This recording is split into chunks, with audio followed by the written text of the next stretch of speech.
Bismillahirrahmanirrahim. Assalamualaikum warahmatullahi wabarakatuh. Kembali lagi bersama saya Fauji di channel Fauji Ganim. Video kali ini saya akan menjelaskan tentang apa yang harus dilakukan oleh pelaku pariwisata di saat pandemi saat ini. Tentu Anda harus tahu supaya apa yang kita lakukan itu tepat dan sesuai dengan kondisi yang terjadi saat ini. Simak videonya selengkapnya dan jangan kemana-mana, tetap di sini.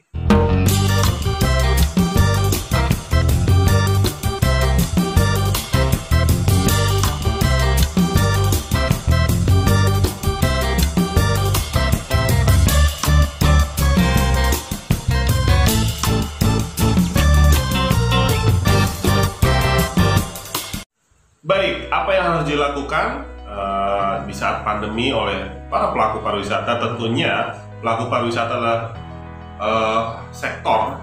pariwisata adalah sektor yang paling terdampak dari pandemi yang saat ini sudah terjadi, dan apalagi belakangan ini sedang pemberlakuan PPKM darurat di Jawa dan Bali. Tentu ini makin memperburuk kondisi industri pariwisata di Indonesia.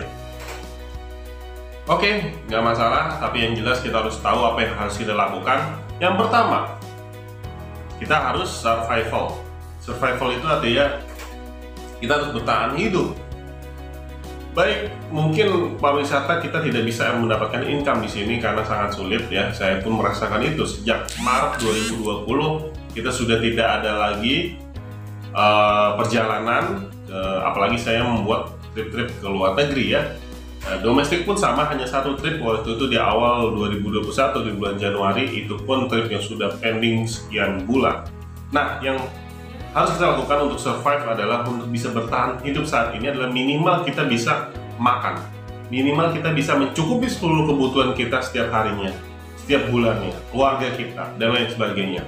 Dengan cara apa? Dengan cara mencari bisnis, mencari usaha, mencari aktivitas yang menghasilkan, tentunya yang bisa mengcover apapun itu, mau jualan online kah, mau jualan kurir kah yang saya lakukan, atau mau jualan apa, wedang mau jualan hijab, mau jualan sepatu, apapun yang bisa Anda lakukan, yang Anda itu bisa lakukan dan itu menghasilkan untuk Anda, lakukan segera mungkin dan itu bisa menyelamatkan Anda. Itu yang pertama, itu survival. Kemudian yang kedua adalah tetap berpromosi dan melakukan branding bisnis Anda. Contoh, saya memiliki beberapa akun Instagram khusus untuk travel. Saya juga memiliki website. Semua itu tetap harus kita lakukan branding. Kita terus berpromosi. Walaupun bentuknya tidak promosi produk yang kita jual, karena itu tidak akan laku. Orang tidak akan mau kemana-mana. Saat ini sulit. Nah, yang kita perlu lakukan adalah kita mengedukasi tentang travel. Kita mengedukasi, kita sharing tentang destinasi-destinasi wisata atau tips usaha, tips wisata, atau informasi tentang bagaimana saat ini supaya kita, apapun yang bisa kita lakukan, apapun yang kita bisa sharing di media-media yang kita miliki ataupun channel-channel yang kita miliki, itu dilakukan supaya customer kita atau orang yang pernah melihat website kita itu tidak melihat kita betul-betul mati. Itu yang kedua. Yang ketiga adalah tetap belajar berbagai macam ilmu. Saat ini dengan aktivitas di dunia pariwisata yang pasti menurun, ini adalah saatnya, ini adalah momentum kita untuk terus memperbanyak ilmu, untuk terus belajar apapun, mau belajar bagaimana handling service, good service di tour leader, bagaimana merank sebuah event, merank sebuah land tour dan lain sebagainya, yang memang itu akan mensupport kita ke depan nantinya di saat kita kembali menjalankan aktivitas di industri pariwisata. Jadi belajar ilmu sebanyak-banyaknya mumpung waktu kita sangat banyak, sangat luang.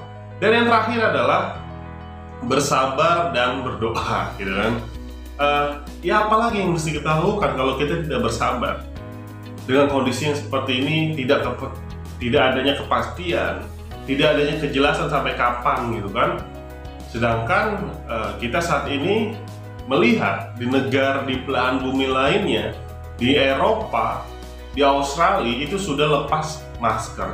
Kita lihat pagelaran Euro itu sudah didatangi oleh penonton yang jumlahnya puluhan ribu tanpa ada social distancing dan tanpa menggunakan masker. Artinya mereka sudah free dari COVID gitu kan. Sedangkan kita di Indonesia saat ini sedang mengalami peningkatan yang cukup tajam dari hari ke harinya, dan terjadi rekor setiap harinya saat ini, dan ini sangat mengkhawatirkan. Setiap hari kita melihat informasi teman saudara meninggal dunia, teman saudara terpapar COVID. Ini justru suatu hal yang sangat menakutkan. Jangan kita bicara tentang pariwisata, karena orang untuk keluar rumah aja sangat menakutkan gitu kan. Jadi kuncinya adalah tetap yang terakhir adalah berdoa, bersabar dan berdoa, terus beribadah. Sama kita mengajak seluruh teman kita, karyawan kita, tim kita untuk terus beribadah, mendekatkan diri kepada Allah supaya pandemi ini segera diselesaikan dan kita di industri pariwisata bisa memulai kembali. Baik, itu adalah 4 hal yang harus kita lakukan. Jadi jangan, walaupun saat ini tidak ada aktivitas, tapi jangan berhenti total. Teman-teman tetap semangat untuk berpromosi, untuk berbagi di channel-channel, di media-media yang Anda miliki untuk berpromosi di bisnis tour and travel atau di industri pariwisata. Baik, itu aja sharing pada video kali, semoga bermanfaat, dan jangan lupa subscribe channel ini dan aktifkan notifikasinya serta komen, share, like jika ini memang betul-betul bermanfaat dan bisa menginspirasi orang lebih banyak lagi. Assalamualaikum warahmatullahi wabarakatuh.